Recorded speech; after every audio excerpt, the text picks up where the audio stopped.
जय जय रघुवीर समर्थ.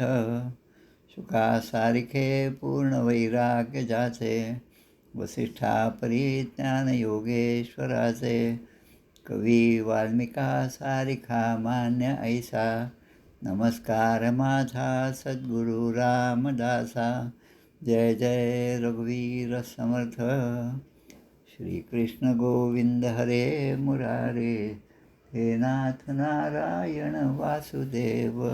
प्रद्युम्न दामोदर विश्वनाथ, मुकुंद विष्णोर्भगवन् नमस्ते. सच्चिदानंदरूपाय विश्वोत्पत्त्यादिहेतवे, तापत्रय विनाशाय श्रीकृष्णाय वयं नमः. कृष्णाय वासुदेवाय हरये परमात्मने, प्रणतक्लेशनाशाय गोविंदाय नमो नमः.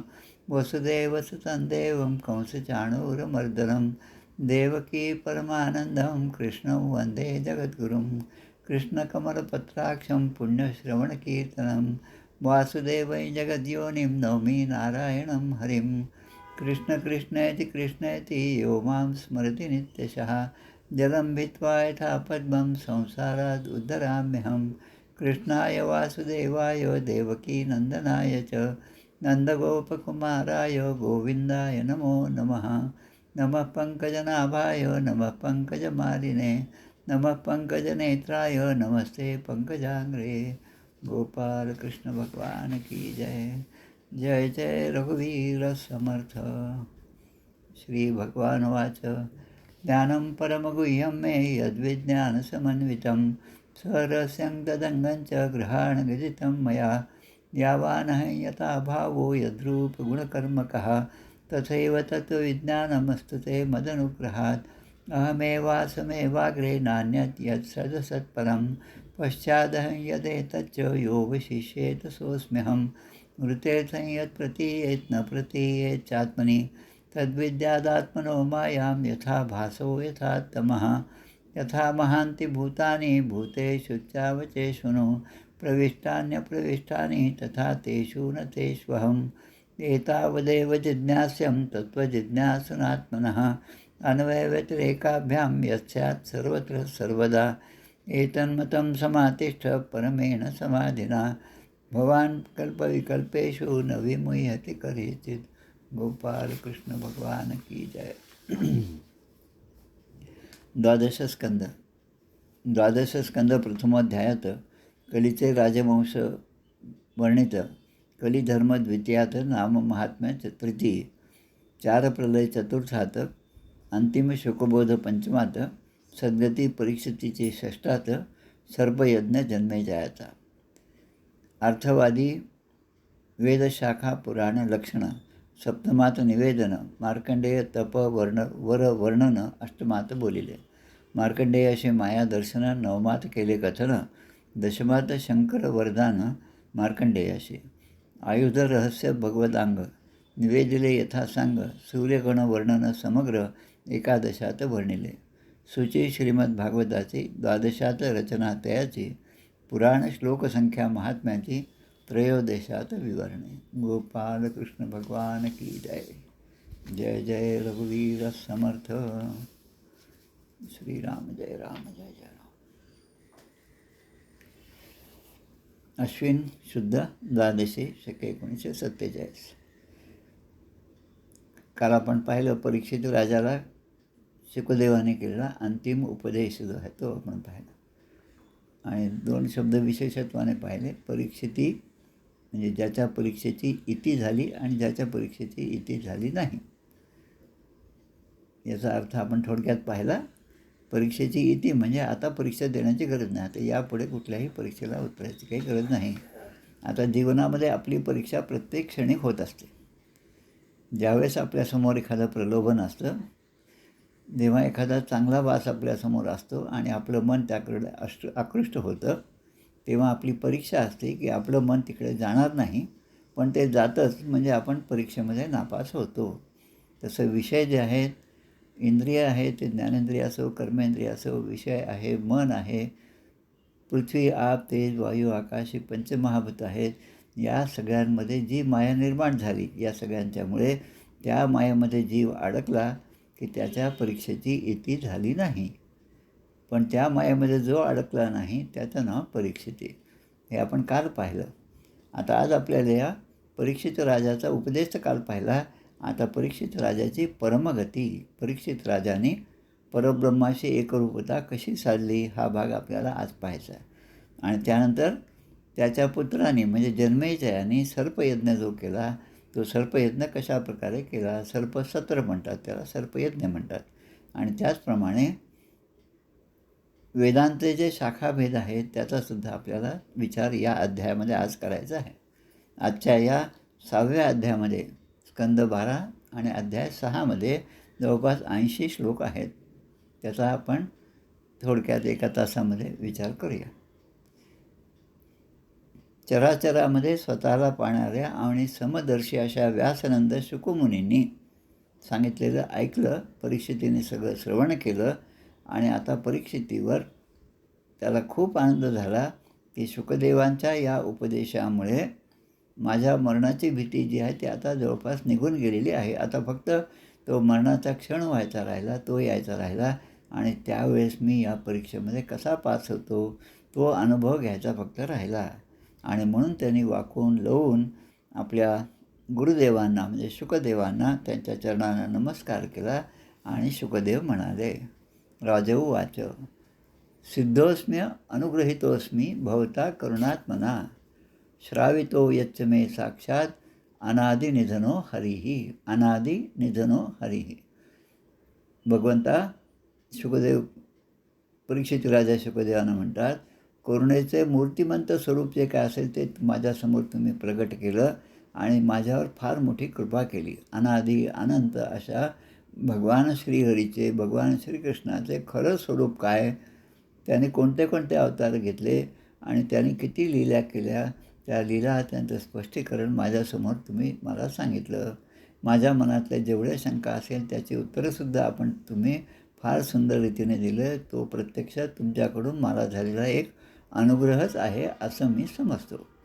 नात्यात अद्भुतम अहम म्हणणे महताम अच्युतात्मनाम मनाम. म्हणजे अनेक दुःखाने पोळलेल्या अज्ञानी प्राण्यांवर अनेक दुःख, आता दुःख जे आहे ते आपण पाहतो, आध्यात्मिक ताप, आदिदैविक ताप आणि आदिदैविक ताप, आध्यात्मिक आणि आदिभौतिक. आता हे जेव्हा आपण पदाचा उपक्रमामध्ये होतो तेव्हा हे तिन्ही वेगवेगळ्या प्रकारे लक्षात ठेवणं खूप अवघड जातं. आता म्हणजे आपल्याला सहजपणे सांगतायत. आध्यात्मिक म्हणजे आपल्या शरीरातून निर्माण झालेला जो त्रास आहे तो आध्यात्मिक. आदिभौतिक म्हणजे या भौतिक जगाकडून आपल्या देहाला झालेला त्रास हा आदिभौतिक. आणि आदिदैविक म्हणजे आत्तापर्यंत जेवढे आपण योनी फिरलो असू त्या योनींमध्ये आपण जे पापकर्म केलं ते या शरीरामध्ये आता आपल्याला भोगावं लागतं, तो आपला आदिदैविक ताप. अशा या तिन्ही प्रकारच्या तापांपासून मुक्त होण्यासाठी प्राण्यांवर भगवंतांनी किंवा अशा संत महात्म्यांची कृपा होणे ही काही आश्चर्यकारक गोष्ट नाही. म्हणजे आता पहा कसं बोलतात ते, त्यांच्यावर तुमची कृपा होणे ही काही आश्चर्यकारक गोष्ट नाही. पण ज्या पुराणातून भगवान श्रीहरीचे वर्णन केले आहे ते महापुराण तुमच्याकडून आम्ही सर्वांनी ऐकलं आहे. शुकदेव हे परीक्षिती राजाला सांगत आहेत आणि त्यांच्याबरोबर त्या ठिकाणी अनेक ऋषी बसलेले आहेत. आता ते सांगतात, आपण ज्याला शांतीस्वरूप ब्रह्मामध्ये स्थिर करून अभय दिले, म्हणजे मला तुम्ही शांती ब्रह्मस्वरूपामध्ये स्थिर केलं. म्हणजे आत्तापर्यंत माझ्या मनामध्ये मृत्यूबद्दलचं भय होतं, पण या 7 दिवसाच्या श्रवणामुळे ते भय माझं आता नाहीसं झालं. कारण मी देह नाही. देहबुद्धी जी आहे त्या देहबुद्धीला जो आपण धरून असू तो भगवंत आपल्यापासून दूर आहे. कारण त्यांना असं वाटतं की हा या देहबुद्धीच्या सुखामध्येच हा रमलेला आहे, त्यामुळे त्याला आता याच जन्ममरणाच्या संसारामध्ये भटकू दे. जोपर्यंत देहबुद्धी जात नाही आणि आत्मबुद्धी स्थिर होत नाही. आता देहबुद्धी आणि आत्मबुद्धी याचा विचार आपण अनेक प्रकारे आत्तापर्यंत सगळीकडेच पाहिला आहे. आता हात जोडून राजा विनंती करत आहे शुकदेवांना, भगवंस तक्षकादिभ्यो मृत्यूभ्यो न बिभेम्यहम. बिभेम्यहम म्हणजे मी त्या मृत्यूला घाबरत नाही. तक्षक आदी जरी आला तरी त्याने माझ्याकडून माझ्या या शरीराच्या होणाऱ्या मृत्यूला मी घाबरत नाही. आणि काय करतो, प्रविष्टो ब्रह्मनिर्वाणम. माझं निर्वाण जे आहे, मी मला स्वतःला त्या भगवंतामध्ये विलीन करून घेत आहे. भयम दर्शितम त्वया. आणि ते माझं मृत्यूचं भय जे आहे ते तुमच्या उपदेशाने सगळं नष्ट झालेलं आहे. आणि आता मी प्राणांचा त्याग करेन. त्यामुळे तुम्ही मला जो काही आत्तापर्यंत उपदेश दिला आहे, ज्ञान आणि विज्ञान. ज्ञान म्हणजे तुमच्याकडून मी जे शिकलो ते. आता विज्ञान म्हणजे आता मृत्यूला प्रत्यक्ष सामोरं जायचं. हे जे आहे ती प्रत्यक्ष अनुभूती आहे, ती आता माझ्याकडून घडणार आहे. आणि त्यामुळे माझं अज्ञान, आत्तापर्यंत जीवाचं जे अज्ञान होतं ते आपल्या सगळ्या उपदेशामुळे आता नष्ट झालेलं आहे. आणि माझ्या स्वरूपाचा ध्यास जो आहे तो मला झालेला आहे. आणि खरं म्हणजे तुमच्या उपदेशामुळे ब्रह्मस्वरूपाचा साक्षात्कारच झाला. इतका मोठा आनंद मला झालेला आहे. अज्ञानंच निरस्तम मे. माझं अज्ञान जे आहे ते तुमच्या या उपदेशामुळे निरस्त झाले आहे. ते म्हणजे आता निघून गेले आहे. दोरी आणि दोरीवरचा साप हे जे नेहमीचं उदाहरण आहे, की तो साप आहे असं वाटतं आणि साप आहे असं एकदा मनामध्ये आलं की मग मनामध्ये भीतीला सुरुवात होते. पण तो साप नाही आणि दोरी आहे याचं जेव्हा ज्ञान होतं तेव्हा माणूस सहजपणे ती दोरी आपल्या हातामध्ये घेतो. अन्यथा तो सापच आहे असं म्हटलं तर त्यापासून भिवून पळतो. संसार असाच आहे. संसारापासून भिवून पळणं हे काही सद्भक्ताचं किंवा एखाद्या देवतेच्या भक्ताचं हे काही लक्षणं नाही. भक्त हा केव्हाही निर्भय असला पाहिजे. भक्ती ही निर्भयतेच असली पाहिजे. निर्भयता असेल तर तोच खरा भक्त. स्वामी विवेकानंदाच्या एका चरित्रामध्ये एका घटनेमध्ये एका तलावाच्या काठी ते जात असतात आणि त्यामुळे त्यांच्या हातामध्ये काठी असते. आता जसं परिव्राजक असेल त्या वेशामध्ये ते भगवे कपडे घालून असतात. त्या तलावाच्या काठी अनेक माकडं एकत्र आलेली असतात आणि ते सगळे माकडं जे आहेत ते स्वामीजींच्या मागे लागतात. आता मागे ती माकडं लागली, स्वामीजींच्या मनामध्ये थोडीशी भीती पण होती आणि म्हणून ते जरा बराबर चालायला लागले.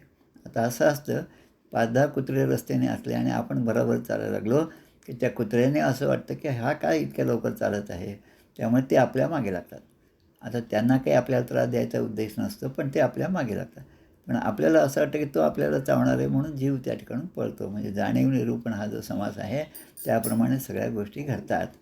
तेवढ्याच एका संन्यासाची त्यामध्ये भेट झाली आणि संन्यासी म्हणतात, अरे तुझ्या हातामध्ये काठी आहे, मागे पहा आणि ती काठी नुसती उगार.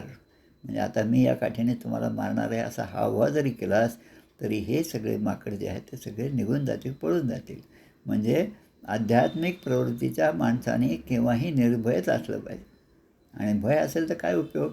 मग मी अमक्याचा शिष्य आहे, मी अमक्याचा आहे, मला यांचा अनुग्रह आहे, हे सगळं सांगून काही उपयोग नाही. जर अनुग्रह असेल तर आपले सद्गुरू जर आपली काळजी करत असतील, आपण निर्भयतेने सगळीकडे संचार केला पाहिजे. अर्थात हे सांगत असताना विवेकबुद्धी घालवून चालणार नाही. निर्भयतेने आता माझे सद्गुरू आहेत, आता मी अग्नीला हात लावला तरी माझे सद्गुरू मला वाचवतील असं नाही. कारण आपल्या ठिकाणी ती बुद्धी दिली आहे, पंडा त्याला म्हणतात. ती बुद्धी असल्यामुळे कुठे काय करावं काय नाही हा निर्णय मात्र स्वतः जीवानेच घेतला पाहिजे. आणि मग पुढे सांगतात, सूतजी सांगतात या ठिकाणी. सूतजी म्हणतात, कारण सूत आणि शौनकादी ऋषींचा नैमिषारण्यामध्ये असलेला हा संवाद आहे. आता राजाने, परीक्षित राजाने शुकदेवांची त्या ठिकाणी यथासांग पूजा केली. इत्युक्तस मम अनुप्राज्ञ भगवान बादरायणी. मम अनुप्राज्ञ म्हणजे माझी परवानगी घेऊन आता शुकदेव जे आहेत त्या ठिकाणून आता निघणार आहेत म्हणून त्या परीक्षित राजाने त्यांची पूजा केली. जगाम भिक्षुभिः साकं नरदेवेन पूजितः. आणि त्यांनी सगळ्यांचा निरोप घेतला आणि बरोबरच्या मुनींसह मागे आलं आपण आनंद घाटावर किती मुनी ऋषी मुनी एकत्र आले होते आणि हा सगळा संवाद त्याने ऐकला. आता हा सगळा संवाद संपल्यामुळे शुकदेव आपल्या स्थानी निघून जात आहेत आणि सगळे मुनीसुद्धा आपापल्या आश्रमाकडे निघून जात आहेत. आता राजर्षी परीक्षितीने सुद्धा आता विचार केला, स्वतः आता परमात्म्याच्या स्वरूपामध्ये आपल्याला लीन व्हायचं आहे. आता तक्षक मला चावणारे हा विचारसुद्धा त्याच्या मनामध्ये नाही. कुठल्याही प्रकारचं भय नाही. इतक्या शांत स्वरूपामध्ये त्याने आता परब्रह्माचा विचार करण्यास सुरुवात केली. ध्यानामध्ये बसले आणि त्या इतकं ध्यानामध्ये बसले की स्वतःचा श्वास घ्यायचासुद्धा त्यांच्या लक्षात नाही किंवा तिकडे त्यांचं लक्षसुद्धा नाही. एखादा जसा वृक्ष असावा, उन्हाळ्यामध्ये आपण पाहतो वृक्षाची पानं जी आहेत ती हलतसुद्धा नाही. त्याप्रमाणे एकदम निश्चल अशी वृत्ती झाली आणि ते त्या ठिकाणी बसले. कुठे होता हा सगळा संवाद? आनंद घाट, हरिद्वार जे आहेत त्या ठिकाणी. परीक्षिदपि राजर्षिर आत्मन्यात्मनं आत्मना समाधाय परम दद्याद स्पंदासुर यथा तरुः. त्या झाडाप्रमाणे ते भासत होते, निश्चल असं बसलेले होते. आणि मग त्याने काय केलं तर गंगेच्या पूर्व तीरावर पूर्वेकडे टोक घेतलेले कुशासन त्यांनी टाकलं आणि उत्तरेकडे तोंड करून परीक्षित राजा बसले. त्यांच्या आसक्ती आणि मनातले सगळे संशय नष्टो मोहम स्मृतीर लब्ध्वा गीतेमध्ये येतं पहा. पूर्ण उपदेश झाल्यानंतर 18व्या अध्यायामध्ये अर्जुन म्हणतं की आता मला युद्ध करण्याबद्दलचा कुठलीही शंका नाही. मी यांना कसं मारू असं मला सुरुवातीला वाटत होतं, पण तुमच्या सांगण्याप्रमाणे, तुमच्या उपदेशाप्रमाणे मला हे पटलं की हे आधीच मेलेले आहेत आणि आता त्यांना मारणं म्हणजे फक्त एक काय म्हणतात फॉर्मॅलिटी असल्यासारखं ते काम माझ्याकडे आलेलं आहे असं ते म्हणतात. तसंच या ठिकाणी आता माझं आसक्ती म्हणजे या ठिकाणची माझी आसक्ती जी आहे ती निघाली आणि संशय होतं ते सगळं संशयसुद्धा निघून गेले. आता ब्रह्म आणि माझा जीव हे एकरूप होण्याची वेळ आली आहे आणि त्या महायोग, योग म्हणजे भगवंताशी एकरूप होणं, युंजन म्हणजे जोडणं, भगवंताशी जोडणं. आता ते ब्रह्मरूप होण्यासाठी ते त्या ठिकाणी बसलेले आहे.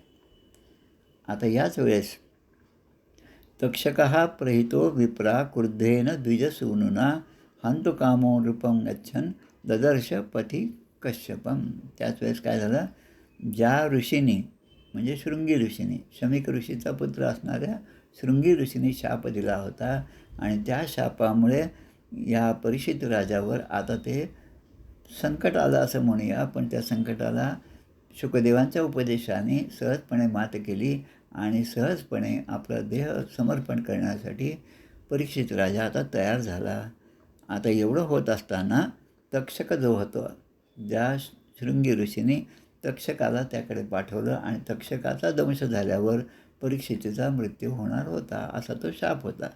मागे आपण जेव्हा पाहिलं म्हणजे या परीक्षिती राजाचा जेव्हा जन्म झाला, 10व्या अध्यायामध्ये 10व्या काय त्याच्या आधीच येतं, परीक्षितीचा जेव्हा जन्म झाला तेव्हा परीक्षितीचं जातकर्म, ब्राह्मण जे असतात ते पत्रिका तयार करतात आणि त्यांचं भविष्यसुद्धा सांगतात आणि त्यामध्ये सांगितलं हा जेव्हा मोठा होईल तेव्हा याच्याकडून तो जरासंधाचा मुकुट घालेल, शिकारीला जाईल आणि त्यावेळेस याच्याकडून एक कर्म घडेल, मेलेला साप ऋषींच्या गळ्यात घालेल, त्यांचा पुत्र येऊन याला शाप देईल. हे सगळं जे आहे ते भविष्य आता खरं ठरलं आणि त्या शापाचा आता अंतिम वेळ जी आहे, याचं जे परलोकगमन जे आहे ती वेळ आता जवळ आली. आता सापाचे विष उतरवण्यासाठी निष्णात असलेला एक ब्राह्मण, याचं नाव कश्यप ब्राह्मण त्याच ठिकाणी शुकदेवाकडे परीक्षित राजाकडे यायला निघालेला आहे. आता या कश्यपाला कोणी पाहिलं तर या तक्षकाने पाहिलं. आता तक्षक जो आहे त्यांना वरदान आहे की तक्षक हा जे मनात येईल तो रूप घेऊ शकत होता. आता साप म्हणून त्या 1000 लोकांमध्ये त्याने प्रवेश केला तर सगळेच लोक उठतील आणि याला मारतील. तर असं या रूपात आपल्याला त्यापर्यंत जाता येणार नाही, म्हणून त्याने एक ब्राह्मणाचा वेश घेतला. तेवढ्यामध्ये हे जे कश्यप ऋषी आहेत, कश्यप जे आहेत ते त्या ठिकाणी आले आणि कश्यपांकडे ती विद्या होती, कुठल्याही सापाचं विष उतरवण्याची विद्या त्यांच्याकडे होती. आता हे पाहून या तक्षकाने एक ब्राह्मणाचं रूप घेतलं आणि त्या जो ब्राह्मण आला होता कश्यप त्याला काही पैसे दिले, धन दिले आणि तिथून त्याने परत पाठवलं. आता ब्राह्मण जे आहे ते लोभी आहेत. ब्राह्मण का लोभी आहेत हे सुद्धा अनेक चरित्रामध्ये, अनेक आख्यानामध्ये आपण ऐकतो. त्यामुळे इच्छेनुसार रूप धारण करणाऱ्या तक्षकाने ब्राह्मणाचे रूप घेतले आणि सगळेच लोक ऋषीमुनी बसलेले असताना ब्राह्मणाच्या रूपामध्ये तो हळूहळू तक्षक ज्या ठिकाणी बसला त्या ठिकाणी जाऊ लागला. आता राजाजवळ जेव्हा तो जाऊन गेला आणि आता राजाला दंश करण्या इतकं अंतर त्यांच्यामध्ये राहिलं तेव्हा त्या तक्षकाने पुन्हा तम तर्पयित्वा द्रविणैर निवृत्य विषहारिणम द्विजरूप प्रतिच्छन्नम. जे आपण ब्राह्मणाचं रूप घेतलं आहे ते त्याने सोडून दिलं आणि कामरूपो ददृश्य नृपम. मग पुन्हा आपल्या मूळ रूपामध्ये तो आला आणि त्याने तक्षका त्या परीक्षितीला दंश केला. आज जो मी फोटो दिला होता, फेसबुकमध्ये दिला होता, तो फोटो याच प्रकरणाचा, याच घटनेचा फोटो आहे. परीक्षित राजा बसलेला आहे, तक्षक त्या ठिकाणी आलेला आहे आणि तक्षकाने दंश केला आणि तो इतकं मोठं त्याचं विष होतं की त्या विषामुळे प्रत्यक्ष अग्नी निर्माण झाला आणि त्या अग्नीमध्ये याचा देह जो आहे परीक्षित राजा तो दग्ध होत आहे. आता भगवंताची मर्जी, भगवंताची इच्छा, ज्या परीक्षितीला आम्हाला सगळ्यांना आयुष्यभर कितीही जप केला, पूजा केली तरी भगवंताचं दर्शन जे आहे ते दुर्लभ आहे. अनेक आपण पाहिलं की ध्रुवाने केली तपश्चर्या आहे, प्रल्हादाचं आख्यान आहे, कितीतरी गोष्टी आहेत. पण या ठिकाणी याचं एक वैशिष्ट्य असं आहे परीक्षित राजाचं की आईच्या गर्भामध्ये असताना त्यांना भगवंताचं दर्शन झालेलं आहे. आणि ज्याला या जगामध्ये देहधारण करण्यापूर्वीच भगवंताचं दर्शन झालं आणि भगवंताच्या कृपेमुळे जो ज्याचा या ठिकाणी ज्याने देहधारण केला, ज्याचा जन्म झाला, तो परीक्षित राजा. तो कारण परीक्षिती आपण म्हणतो की तो चारी ठिकाणी पाहत होता की माझं रक्षण करणारा कोण आहे. मग अशा त्या राजाचा आता मृत्यू होत आहे, तेव्हा भगवंतसुद्धा काही ना काही स्वतःचं, आजच्या भाषेमध्ये आपण त्याला म्हणतो फिल्डिंग करून भगवंत त्या ठिकाणी सगळे कार्य करत असतो. म्हणजे त्याला कर्तुम अकर्तुम अन्यथा कर्तुम असं म्हटलेलं आहे. आता परीक्षितीची परमगती जी आहे, परीक्षितीने आपला देह जो आहे तो समर्पण केला, ब्रह्मस्वरूपामध्ये तो विलीन झाला. आता फक्त त्याचा देह त्या ठिकाणी राहिला. आता याच क्षणी तो तक्षक ब्राह्मणाच्या वेशातून सापाच्या वेशामध्ये आला आणि त्याने त्याच्या शरीराला दंश केला.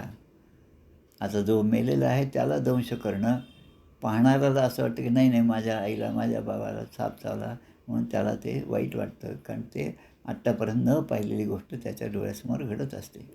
पण या ठिकाणी परीक्षित राजाचा आत्मा आधीच परब्रह्मामध्ये विलीन झालेला आहे. आता जे आहे ते नुसता देह आहे, आत्मरूपामध्ये त्यामध्ये काहीही नाही. पंचभूताचा देह त्या ठिकाणी आहे आणि याने जाऊन त्याला दंश केलेला आहे. आता जसं व्हायचं तसंच झालं त्या ठिकाणी. आणि सगळेजण देव, गंधर्व, हे जे अप्सरा आहे सगळे त्या ठिकाणी आले, प्रत्यक्ष गायन करू लागले. बभ्रुषु पुष्पवर्षाणी, बभ्रुषु म्हणजे पुष्पांचा वर्षाव झाला. पुष्पवर्षाणी विबुधा साधुवादिना, साधुवाद आजच्या भाषेमध्ये म्हणजे साधुवाद म्हणजे थँक्स, धन्यवाद, थँक्यू व्हेरी मच. साधुवाद, ते सगळे ऋषीमुनी साधुवाद देऊ लागले. वा वा, उत्तम उत्तम, परीक्षितीचा परमधाम गमन हा प्रसंग आम्हाला पाहायला मिळाला आणि आमचं हे फार मोठं भाग्य आहे. असं या ठिकाणी घटना घडली. आता तिकडे परीक्षितीने या ठिकाणी येताना आपलं राज्य जे आपल्या पुत्रानं दिलं, जन्मेजयाला राज्य दिलं आणि तो या ठिकाणी निस्संग होऊन सगळ्याचा त्याग करून या ठिकाणी जयास वाटे सुखाची असावे, तेणे स्वजन सकळही त्यागावे. तसं या ठिकाणी परीक्षित राजा येऊन त्यांनी हे पूर्ण श्रवण केलेलं आहे आणि परीक्षित राजाला उत्तम गती मिळालेली आहे. आता तिकडे राजाला जेव्हा हे सगळं समजलं की आपल्या पित्याला तक्षकाने दंश केला आहे, जन्मेजय स्वपितरम श्रुत्वा, श्रुत्वा म्हणजे त्वांत प्रत्यय, श्रु म्हणजे श्रवण करणे, त्याचा त्वांत प्रत्यय म्हणजे श्रुत्वा, श्रुत्वा कृत्वा ध्यात्वा, ध्यात्वा नीलोत्पलश्यामम. तसं या ठिकाणी श्रुत्वा म्हणजे त्याने श्रवण केलं, त्याच्या कानावर ही गोष्ट आली की आपल्या पित्याला तक्षिक भक्षितम, तक्षकाने दंश केलं आहे. जेव्हा त्याला समजलं तेव्हा त्याला खूप क्रोध आला जन्मेजयाला आणि ब्राह्मणांना घेऊन विधीपूर्वक अग्निकुंडामध्ये त्याने सापाचे हवन करण्यास सुरुवात केली. सर्पयज्ञ, सर्प हवन करायला सुरुवात केली. आता ब्राह्मण मंत्र म्हणत होते आणि त्या मंत्राप्रमाणे त्यामध्ये मंत्राची शक्ती अशी आहे की त्यामध्ये अनेक प्रकारचे सर्प येऊन त्या अग्नीमध्ये भस्मसात होत होते. सर्पसत्रे समिध्याग्नौ दह्यमानान महोरगान, उरगान, उरग म्हणजे सर्प, उरग म्हणजे नाग. दृष्ट्वेंद्रम भयसंविघ्नस तक्षकः शरणम येयो. आता इकडे दुसऱ्या पार्टीने पुन्हा आपलं पॉलिटिक्स खेळलं. आता हा जो तक्षक होता, त्या तक्षकाने इथून आता या सर्पयज्ञामध्ये आपण जाणार, आपण भस्मसात होणार म्हणून त्या तक्षकाने सुद्धा आता आपलं डोकं चालवलं. तो जो आहे तक्षक जो आहे तो जाऊन इंद्रांना शरण गेला. आता इंद्र जे आहे ते इंद्राने शरण आल्यामुळे शरणागताचे त्याला काही म्हणजे शरणागताचं रक्षण केलं पाहिजे, त्याला मारलं नाही पाहिजे म्हणून इंद्राने त्याला आपल्याजवळ ठेवलं आणि तो त्याच्याजवळ असल्यामुळे तो पुन्हा या यज्ञामध्ये येऊन भस्मसात होत नव्हता. परीक्षित राजाचं हे लक्षात आलं, जन्मेजयाचं लक्षात आलं. त्याने ब्राह्मणांना, जे ब्राह्मण यज्ञाला बसले होते त्यांना प्रश्न केला, अपश्यंस तक्षकम तत्र.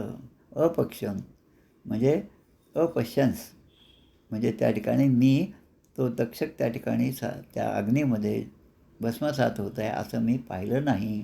राजा परीक्षितो द्विजान त्या आणि उवाच तक्षक कस्मान दैहे तोर्ग अधमहा. तो अधम तक्षक या ठिकाणी अजूनपर्यंत का नाही आला, तो नीच तक्षक अजूनही भस्मसात का नाही झाला, असा जन्मेजयाने सगळ्या ब्राह्मणांना प्रश्न केला. तेव्हा ब्राह्मण म्हणाले, तम गोपायती राजेंद्र शक्र शरणमागतम.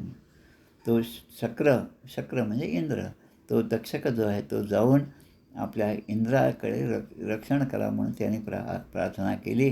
त्याप्रमाणे तक्षकाला स्वतःजवळ इंद्राने ठेवून घेतलं आणि तो त्याच्या चरणी स्थिर झाला आणि म्हणून या अग्निकुंडामध्ये येऊन तो स्वतःहून पडत नाही. आता भगवंताची इच्छा जी आहे त्याप्रमाणे होतं. देवाच्या इच्छेने वर्तावे, देव करील ते मानावे. माणसाने कितीही जरी काही केलं, पॉलिटिक्स केलं तरी शेवटी जे व्हायचं तेच होत असतं. आता जन्मेजय त्या ऋत्विजांना म्हणाला, ब्राह्मणांना म्हणाला, ब्राह्मणानो, आता जर तो तक्षक येत नसेल आणि तो इंद्राला शरण गेलेला हे तुम्हाला माहीत आहे, तर आताच्या मंत्रामध्ये तक्षक हा इंद्रासह या अग्नीत येऊन पडो अशा प्रकारचे मंत्र म्हणा. आणि तेव्हा अशा प्रकारे तुम्ही का नाही आणत असं त्यांनी म्हटल्याबरोबर यज्ञामध्ये आहुत देताना इंद्रासह तक्षकाला येण्याचे आवाहन करण्यात आले. म्हणजे त्या काळच्या ब्राह्मणांच्यामध्ये जी शक्ती होती ती शक्ती कशी होती, आपल्यामध्ये ती का नाही, याचा विचार श्रीमद भागवताच्या श्रवणाच्या वेळेस प्रत्येकाने केला पाहिजे. मागेच आमच्याकडे एक नातेवाईक आले होते आणि ते सांगत होते की बाबा त्या कुठल्या गावाला ब्राह्मणांचं एक संमेलन झालं, खूप मोठं संमेलन झालं, पण तेवढी गर्दी नव्हती. 1,00,000 ब्राह्मण येतील अशी आमची अपेक्षा होती, पण काय 40-50,000च्या वर काही कोणी आलं नाही असं त्यांनी सांगितलं मला. तर मी म्हटलं 40 म्हणजे काय 40-50,000 ब्राह्मण आले असतील, ते तरी ब्राह्मण होते का? कारण ते फक्त जन्माने ब्राह्मण होते. तर ब्राह्मण कोणाला म्हणावं? त्रिकाळ संध्या करणारा, रोज टिळा लावणारा, रोज स्नान संध्या करून देवाचं पूजन करणारा तो ब्राह्मण आहे. आणि जानाति ब्रह्मम इति ब्राह्मण, जो ब्रह्माला जाणतो तो ब्राह्मण. ब्राह्मणाच्या कुळामध्ये जन्म झाला म्हणून तो ब्राह्मण झाला अशी आता व्यवस्था नाही. त्यामुळे या ठिकाणी या ब्राह्मणांना आता त्या तक्षकासह इंद्राला अग्निकुंडामध्ये बोलवायचं आवाहन झालं. आता तच्छ्रुत्वा जुहुर विप्राहा सहेंद्र तक्षकम मखे. मखे म्हणजे यज्ञामध्ये, सहेंद्रम तक्षकम मखे. आता असं आवाहन केल्याबरोबर तिकडे जो इंद्र होता, ज्याच्या चरणी त्याचे चरण पकडून, घट्ट पकडून त्या ठिकाणी भयभीत झालेला तक्षक बसलेला होता, त्या इंद्राला आता तिथे येणं भागच पडलं. आणि तक्षकाला येण्याचं आवाहन केल्यामुळे त्या तक्षकाला घेऊन त्या इंद्राला या ठिकाणी यावं लागलं. आता अजून एक गोष्ट आहे, तक्षकाशु पतस्वेह सेहेंद्रेण मरुत्वता. आता मागची एक कथा या ठिकाणी आहे. 6व्या स्कंदामध्ये 18व्या अध्यायामध्ये ही कथा आहे. आता या ठिकाणी 2 गोष्टी लक्षात घ्या की कृष्णाने गर्भामध्ये परीक्षितीचं रक्षण केलं. उत्तरेच्या गर्भ असलेल्या परीक्षितीचं रक्षण गर्भात जाऊन कृष्णाने केलं. आणि इकडे जे आहे ते इंद्राने सुद्धा अशाच प्रकारे केलं, पण इंद्राने दितीच्या गर्भाचे 49 तुकडे केले, ज्याला मरुद्गण असे म्हणतात. आता ही जी कथा आहे 6व्या स्कंदामध्ये 18व्या अध्यायामध्ये आहे. ती खूप मोठी कथा आहे, ती आपण प्रत्यक्षपणे पुन्हा पाहावी. 6:18 स्कंद 6 अध्याय 18. त्या ठिकाणी दिती जी आहे जिने हिरण्याक्षाला जन्म दिला, पण या विष्णूच्या पराक्रमामुळे हे दोघंही मरण पावले. दितीला खूप संताप आला. आता मला असा पुत्र पाहिजे. कश्यप ऋषींकडे ती म्हणते, मला असा पुत्र पाहिजे की तो या इंद्रालाच मारून टाकेल. आता किती कश्यप ऋषी होते ते, कितीही नाही म्हटलं तरी त्यांना बायकोचं काही ना काही ऐकावंच लागलं. आणि मग ते तिला म्हणतात की तू एक व्रत कर. कोणतं व्रत? पुंसवन व्रत. कार्तिक शुद्ध एकादशीपासून मार्गशीर्ष अमावस्येपर्यंत केलेलं व्रत 12 महिन्याचं व्रत आहे. त्या व्रताचे खूप मोठे नियम आहेत. ते सगळे आपण प्रत्यक्ष पहा. आता त्यामध्ये गर्भाचे तुकडे म्हणजे आता ती दिती ज्या वेळेस नियमाप्रमाणे वागणार नाही ते पाहण्याचं काम पाहायचं काम जे आहे ते त्यावेळेस इंद्राने केलं. इंद्र ब्राह्मणाचा वेश, लहान मुलाचा वेश घेऊन त्या ठिकाणी दितीच्या सेवेमध्ये राहिला. एके दिवशी रात्री झोपताना उष्ट्या तोंडाने काहीतरी खाऊन ती तशीच झोपली, चूळ न भरता. आपणही तसं झोपत असाल तर तसे झोपू नका हेच आपल्याला सांगतात. आणि मग त्या इंद्राने दितीच्या गर्भामध्ये प्रवेश केला आणि त्याच्या गर्भाचे 7 तुकडे केले. आता ते 7 तुकडे केले, पण ते सुद्धा कळवळून इंद्राला म्हणायला लागले. तेव्हा त्यांनी पुन्हा अजून त्यांचे 7 तुकडे केले. म्हणजे प्रत्येकाचे 7 म्हणजे असे 49 तुकडे झाले. म्हणजे त्या दितीच्या गर्भामध्ये हे 49 तुकडे आणि इंद्र यांनी प्रवेश केला. आता पुढे तिच्या गर्भामधून इंद्र बाहेर आले आणि हे 49 मुलंसुद्धा बाहेर आली. मुलं खूप छान होती. दितीला आनंद झाला.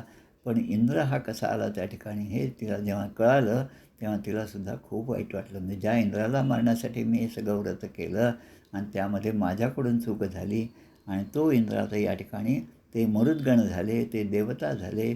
आपल्याकडे सुद्धा जेव्हा पूजा असते तेव्हा 49 सुपाऱ्या, लाल सुपाऱ्या तांदूळाच्या त्या एक मूठ तांदूळ ठेवून त्यावर एक सुपारीचं आवाहन केलं जातं आणि ती सुपारी म्हणजे मरुद्गण आहेत. 49 सुपाऱ्या.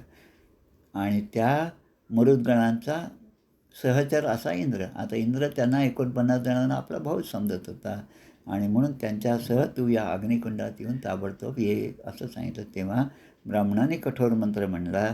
तेव्हा तक्षकासह बसलेला इंद्र अग्निकुंडात येऊन पडू लागला. आता भगवंत आहेत त्या ठिकाणी. ब्राह्मणाचा तर म्हणजे त्या शृंगी ऋषीचा जो शाप होता तो तर खरा झालाच पाहिजे. आणि इकडे परीक्षित राजा आहे त्याला आपण अभय दिलंच पाहिजे. त्याला आपल्या रूपामध्ये आपण एकरूप केलं पाहिजे आपण आपल्या स्वरूपामध्ये, हे सुद्धा आहे. आणि जन्मेजय हा जो यज्ञ करत आहे त्या जन्मेजयालासुद्धा थांबवलं पाहिजे. आता जसं जसं हा वेळ जवळ येऊ लागली तसं तसं त्या ठिकाणी अंगिरा ऋषीचे पुत्र असणारे बृहस्पती म्हणजे देवांचे गुरु, हे बृहस्पती त्या ठिकाणी आले. म्हणजे सगळं किती पॉलिटिक्स असल्यासारखं आहे आणि सगळं किती फिल्डिंग आहे हे लक्षात घ्या. आता ते त्या ठिकाणी आले आणि जन्मेजयाला सांगू लागले की अरे जन्मेजया, सर्पराज तक्षकाला मारणे तुला शक्य नाही, कारण हा अमृत प्यालेला आहे आणि त्यामुळे तो अजरामर झालेला आहे. जीवितम मरणम जंतोर गतिस्वेदैव कर्मणा राजस्ततन्यो नान्यस्य प्रदाता सुख दुःख यो हो. 25वा श्लोक आहे. मोठं तत्त्वज्ञान या ठिकाणी सांगितलं. जगातील कोणताही प्राणी आपापल्या कर्मानुसारच जन्म घेतो, कर्मानुसार या ठिकाणी राहतो आणि कर्मानुसारच त्याचं मरण ओढवलं जातं आणि त्यानंतर त्याला मरणोत्तर गती प्राप्त होते. आता ती जी आहे त्याला देवशरीर मिळेल का यातना शरीर मिळेल हे ज्याच्या त्याच्या या प्रारब्धाच्या कर्मानुसार अवलंबून आहे. मागच्या जन्मीचं, मागच्या योनीतलं त्याचं कर्म आणि या जन्मामध्ये केलेलं त्याने पाप आणि पुण्य याचा हिशेब जसा असेल त्याप्रमाणे त्याला या ठिकाणी सुख किंवा दुःखाची प्राप्ती होते. आणि कोणीच कोणाला सुख किंवा दुःख देऊ शकत नाही. मला त्यांच्याकडून दुःख झालं, त्यांनी मला असं बोललं असं म्हणण्यासाठी येथ बोल नाही जनासे शिकवावे आपल्या मनासी. आणि मग आता सांगतात हे जन्मेजया कोण म्हणतं हे की त्या बृहस्पती सांगतात साप, चोर, आग, वीज पडणे, तहान, भूक आणि रोग 5-6 गोष्टी सांगितल्या. साप आहे, चोर आहे, आग आहे, वीज पडणे आणि तहान, भूक आणि रोग या निमित्ताने प्राणी मरण पावतात. आमच्याच एका बहिणीचे मिस्टर आमचे भाऊजी जे होते, दत्त जयंतीचा सप्ताह होता. दत्त जयंतीचं पारायण करण्यासाठी खेड्यामध्ये वर पत्र्याच्या खोल्या होत्या, हॉल होता, त्या ठिकाणी बसले. आता वरनं ते पत्रे जेव्हा केव्हा पडले समजलं नाही आणि पत्रे पडल्यामुळे ते आमचे भाऊजी त्या ठिकाणी मरण पावले. आता कर्म जे आहे ते त्यांच्याकडून चांगलं होत होतं, पण त्यांचा मृत्यू त्या ठिकाणी लिहिला होता आणि तो मृत्यू कुठल्या तरी पूर्वकर्मानुसार असेल म्हणून ते त्याप्रमाणे एवढं चांगलं दत्त जयंतीचं पारायण करत असताना त्यांना मृत्यू आला. म्हणजे हे सगळं जे आहे पूर्वकर्मानुसार घडत असतं. गती स्वेनैव कर्मणा. आणि मग आता बृहस्पती जन्मय म्हणतात, तू हे असं अभिचारिक कर्म बंद कर. सगळ्या सापांना मारणं हे काही बरोबर नाही.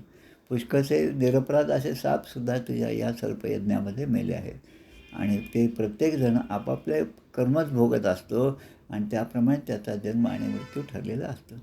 आता सूतजी या ठिकाणी शौनकादी ऋषींना सांगतात, इत्युक्त स इथे त्याह महर्षेर बानयन वचः सर्पसत्रात उपरतः पूजयामास वाक्पती. वाक्पती म्हणजे बृहस्पती. तरी सर्पयज्ञ बंद केलं जन्मेजयाने आणि त्या बृहस्पतींची, देवांचे गुरु असणाऱ्या बृहस्पतींची पूजा केली. आणि मग ते म्हणतात की असा जे कर्म आहे, आता 3-4 गोष्टी फार महत्त्वाच्या सांग. एक तर कर्म आणि ते करण्यासाठी लागणारी सामग्री. मला पूजा करायची, पूजेला बऱ्याच गोष्टींची मला जुळवाजुळव करावी लागते आणि त्या पूजेचं मला काय फळ मिळणार आहे, या 3 गोष्टी जेव्हा एकत्र येतात तेव्हा माझ्याकडून ती पूजा घडते. ती पूजा असो, कोणाचा सत्कार असो, कोणाचा आदर असो, कोणाचा अपमान असो, हे सगळं घडत असताना माझ्यामध्ये एक प्रकारचा अहंकार निर्माण होतो. त्या दिवशी तो मला बोलला म्हणून मी आज त्याला खूप चांगल्या प्रकारे बोललो. आता मला थोडं समाधान झालं. म्हणजे हा दुसऱ्याचा अपमान करतानासुद्धा त्यामध्ये समाधान शोधणं आहे, पण त्याचासुद्धा अहंकार मानवाला असू शकतो. आता या ठिकाणी श्लोक दिले, परम पदम वैष्णवम माम अनंती तद यन्नेती नेती तद उत्सित श्रुक्षवाः.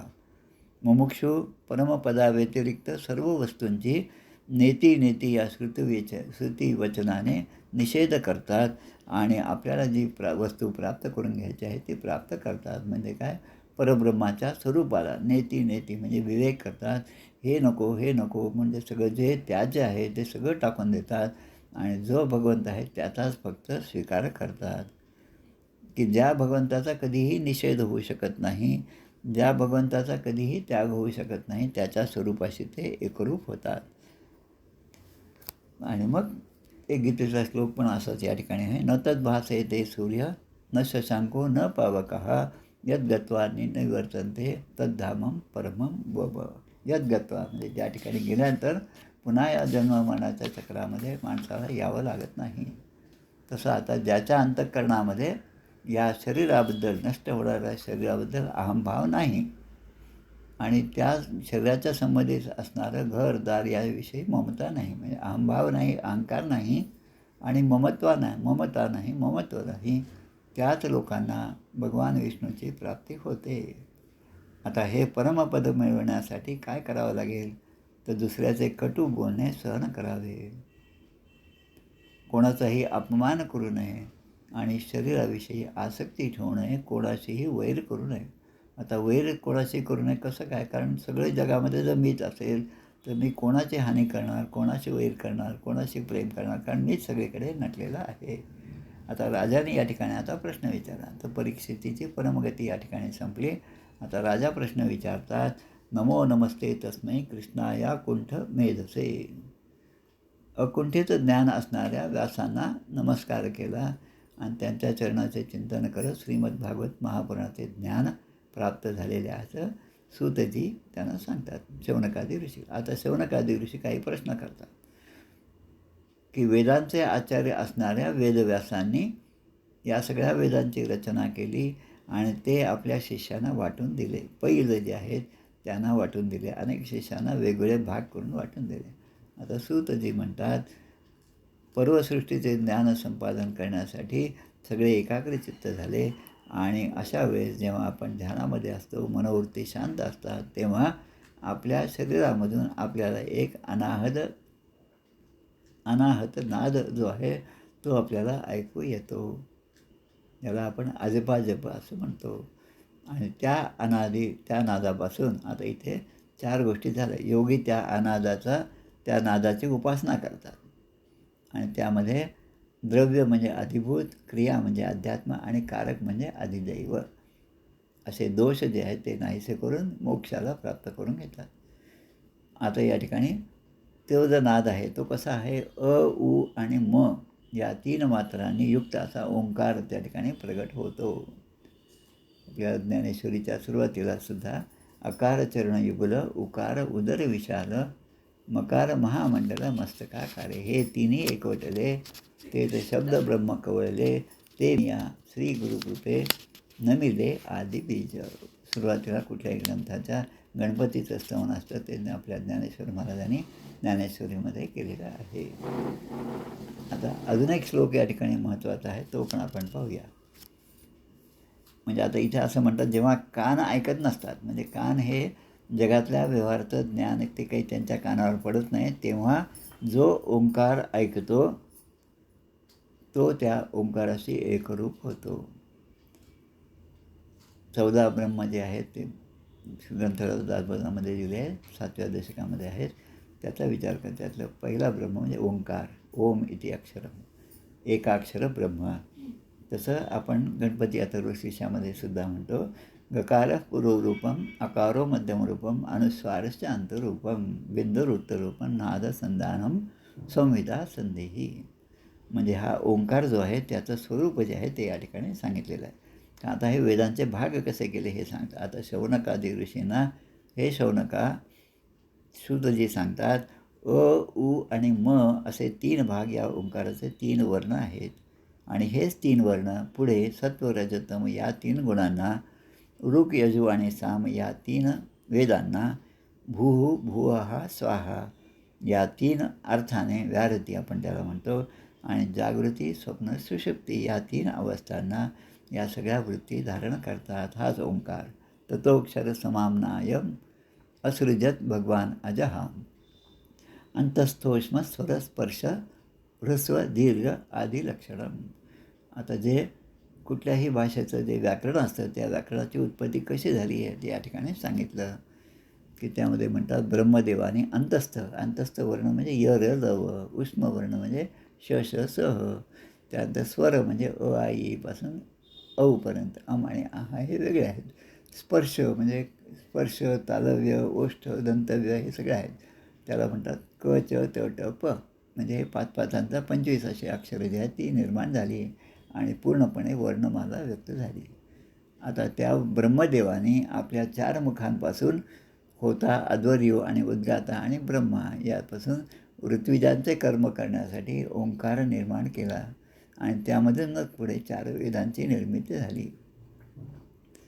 आता पुढे सांगतात, पराशरात सत्यवत्याम अंशांश कलया विभू, अवतीर्णो महाभाग वेदम चक्रे चतुर्विधम. वेदांचे 4 भाग जे व्यासाने केले ते व्यास कसे निर्माण झाले हे या ठिकाणी सांगितलं. वैवस्वत मन्वंतरामध्ये, म्हणजे आत्ताच्या आपलं जे 7वं मन्वंतर आहे वैवस्वत सध्या जे सुरू आहे, त्यामध्ये ब्रह्मदेव, शंकर इत्यादी लोकपालांच्या प्रार्थनेवरून या विश्वाला भगवंताने धर्माचे रक्षण करण्यासाठी पराशर आणि सत्यवती यांच्यापासून भगवंताचा अंशांश रूप जे आहे ते धारण केलं आणि ते म्हणजे भगवान वेदव्यास आहेत. आणि आता ते म्हणतात, या व्यासांनी मग पुढे मंत्राचे वर्गीकरण केलं. ऋक, यजु आणि साम आणि अथर्व हे वेद निर्माण झाले. त्याला म्हणतात त्रिवेद. वेदांचे 4 भाग जरी असले, 4 वेद जरी असले तरी तिघांचंच महत्त्व आहे त्या ठिकाणी. ऋक, यजु आणि साम. अथर्व हा थोडा वेगळ्या पद्धतीचा आहे. पहिलाय संहिताम आद्याम. पहिलं ऋषी जे आहे, पहिलं नावाचे जे शिष्य आहेत त्यांना ऋग्वेदाची संहिता दिली. त्यानंतर संहिता यजुर्वेदाची वैशंपायन ऋषीला दिली. सामवेद जो आहे तो जैमिनी ऋषीला दिला आणि अथर्ववेद सुमंतू ऋषीला, म्हणजे या शिष्यांना शिकवला. आता पहिलं मुनींनी त्यांच्याकडे जो वेदाचा भाग आला त्याचे पुन्हा 2 भाग केले. इंद्रमिती आणि बाष्कल्याना ते वाटून दिले. त्यांनी पुढे त्यांचे 4 भाग केले. असं होता अनेक वेदांचे भाग निर्माण झाले. त्यामध्ये वैशंपायन ऋषींचे काही शिष्य चरक अध्वर्यू नावाचे होते. त्यांनी गुरुदेवांच्या ब्रह्महत्या आणि पापाचे प्रायश्चित्त करण्यासाठी एकव्रताचे अनुष्ठान केले, म्हणून त्यांचे नाव चरक आध्वर्यू असे पडले. आता या वैशंपायनाचा एक शिष्य होता याज्ञवल्क्य नावाचा. मैत्रेयी याज्ञवल्क्य उपनिषदसुद्धा आहे. आता याने आपल्या पुढे एक सांगितलं की चरक आध्वर्यूच्या अंगी फार काही शक्ती नाही, त्यामुळे आपण सांगितलेलं व्रत तो काही चांगल्या प्रकारे पालन करू शकणार नाही. म्हणून माझ्याकडून जे काही अध्ययन केलेस, ऋषींना राग आला असं त्याने त्या ब्राह्मणावर अविश्वास दाखवल्यामुळे ऋषींना राग आला आणि ते ऋषी म्हणतात की तू जे काही अध्ययन केलेस ते ताबडतोब इथे टाकून दे, ओकून टाक शब्द आहे त्या ठिकाणी. देवव्रताचा पुत्र असणाऱ्या याज्ञवल्क्याने गुरुजीने सांगतात आपण कंठस्थ केला यजुर्वेद आहे तो त्या ठिकाणी ओकून टाकला. आता तो कोणीतरी ग्रहण केला पाहिजे, म्हणून त्याने टाकलेला तो वेद ग्रहण करण्यासाठी तित्तिर पक्षाने त्या ठिकाणी येऊन ती संहिता आत्मसात केली. यजंशी तित्तरा भूत्वा, आणि त्यापासून तैत्तरीय उपनिषद तयार झालं. आता याज्ञवल्क पुढे सांगतात त्यामध्ये 3 श्लोकांमध्ये गायत्री मंत्राचा कसा उच्चार झाला ते सांगतात. याज्ञवल्काने गुरुजींच्या जवळही नाही अशा प्रकारे श्रुती मिळवण्यासाठी सूर्याची उपासना केली, सूर्याची स्तुती केली.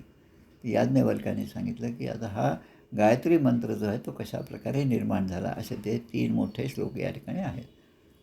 आता तो मंत्र काही आपल्याला पूर्ण सांगता येत नाही, पण त्याच्या व्याहृती आहेत. अ उ म, पण सुरुवातीलाच ओम शब्द असतो.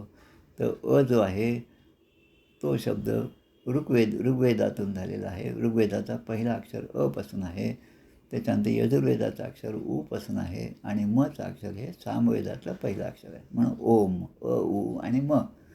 त्याचप्रमाणे गायत्री मंत्रामध्ये जे 3 भाग आहेत आणि प्रत्येक भागाचे 8 अक्षर आहेत,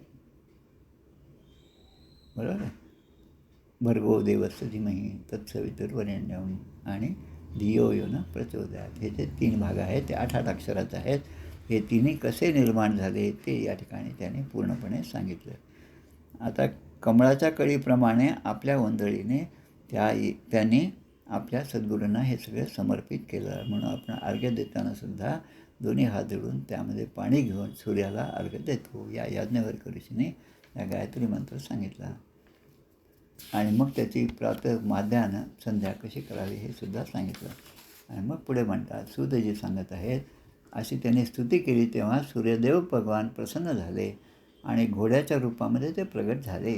एवं स्तुतः स भगवान वाजी रूप धरो हरिनी वाजी रूप म्हणजे घोड्याच्या रूपामध्ये प्रगट झाले आणि यजुर्वेद त्यांना दिला. याज्ञवल्क्य मुनीने यजुर्वेदाच्या 15 शाखा केल्या, त्यामध्ये वाजसेन नावाचे प्रसिद्ध आहेत.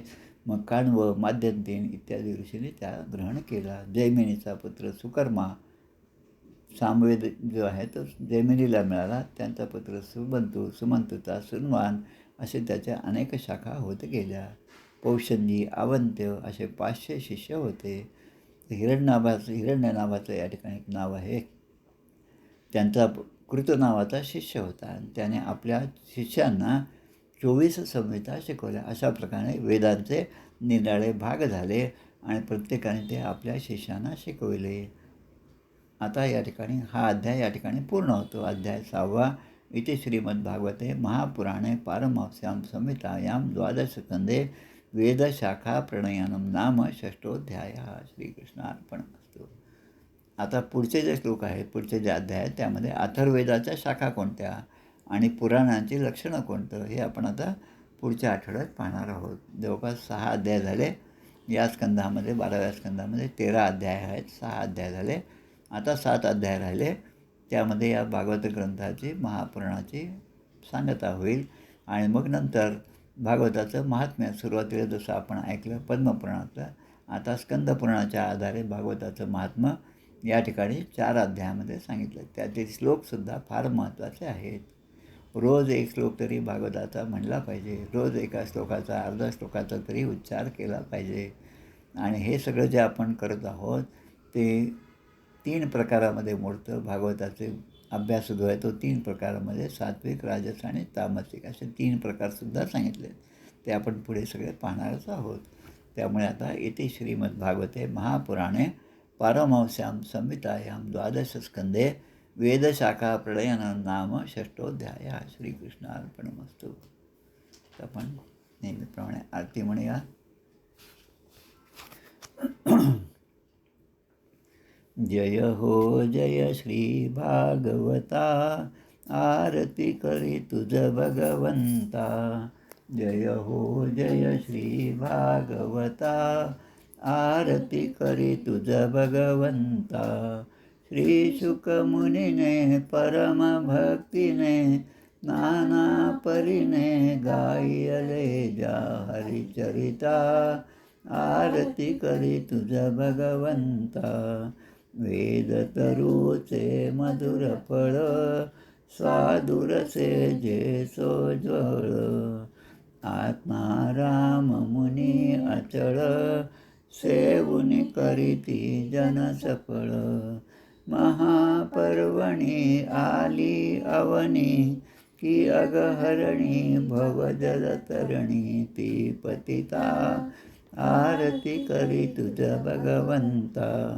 येथे व्यासांची वाणी, सार्थक हरिगुण गावोनी. शास्त्र पुराणी मुकुटमणी, परम प्रेमामृत जननी. सहज सेविता भाविक भक्ता, उदारदाता मोक्ष तत्वता देहाता. आरती करी तुझ भगवंता.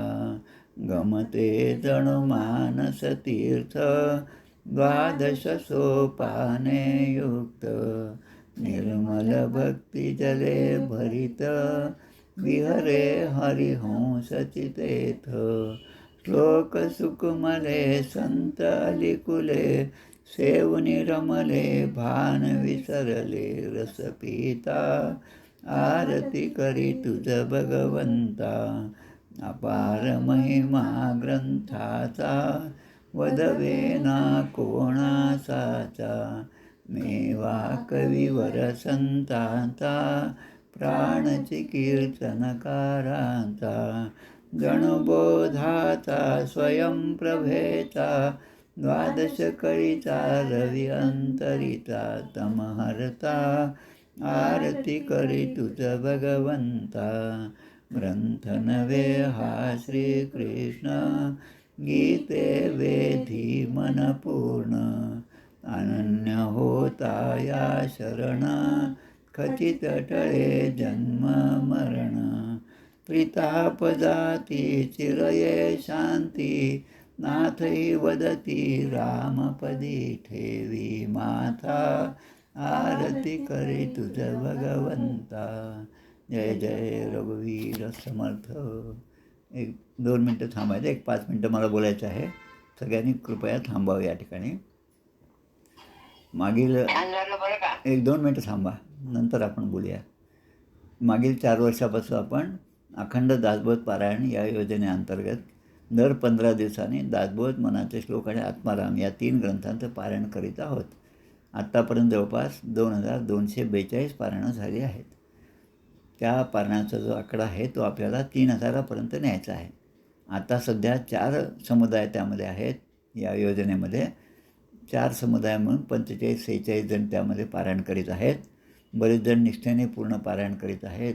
काही जणांची नावं आहेत पण पारायण करीत नाहीत. असं न करता प्रत्येकाने पारायण करावं.